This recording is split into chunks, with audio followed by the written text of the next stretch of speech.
You can start with ask her to talk, or Claire. Could you talk more about Empty Cup? Yeah, What is, definitely. so how do I ask him something like that? You mentioned the With project. empty chair. Empty. No, that's fine. I Yeah, just I didn't was want you to about to mess it say- up on yeah. camera. That's all. I was like, what the hell is empty in the cup? I never Starbucks. Okay. So I'll give you the beats for it. It's a documentary about Starbucks unionizing. It like follows different stores around America. So we flew around or drove to like, I think 10 different Starbucks locations to interview their people who unionized, and some of them have gotten fired, some of them have been let go. So we interview those people as well. So that's kind of the premise of the documentary. It's like one of those where it's not talking about something that's happened, it's following a story as it's happening, you know? And it wrapped up production in 2023. And I think we finished editing in 24. So yeah, it's the Okay. timeline. So I want to ask you about your documentary, Empty Chair. Yeah. And it was about some real life events that was going on here in America. And instead of me saying it, tell the people about like what was that about? Yeah. So The Empty Chair is a documentary following the unionization of Starbucks. Many Starbucks locations across the country were fighting for different rights for their stores, for their workers, safety requirements, any sort of customer control, understaffing issues. I mean, just those things that you hear at a lot of fast food places, and especially Starbucks is special in that it's both fast food and merchandise.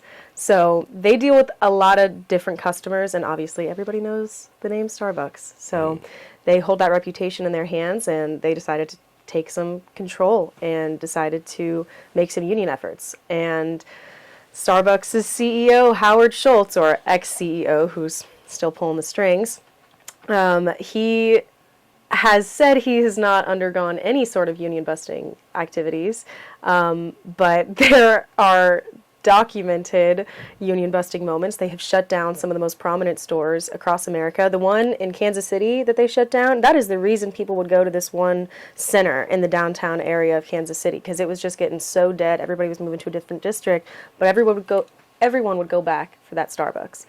And they shut it down because their Wow. workers tried to unionize. And that's what that meant to them. They didn't care about the location. They have enough money. They want to protect their reputation, and they will shut down your store if you try to unionize. And that means a lot of places are pretty scared to take that step. A lot of managers are getting fired for that kind of thing too, you know? Man. So it's just a mess. And stuff like that is happening across America. Trader Joe's, McDonald's, I'm sure like Wendy's and places like that have undergone some similar action issues and some similar getting stomped down, you know, under That's the crazy. thumb. So that's what that follows. We wrapped production in 23, so that's about, you know, the story up until there. It's still going on. You know, there's still protests every single day for it. And I hope we can keep that going. I hope that it does make some tangible long-term change. And I hope the documentary can shed some light on all that. That'd be cool. Yeah. You got notes on your phone, Oh. but to feed this one to you, easy one. Favorite LA memory? Okay, let me think about that.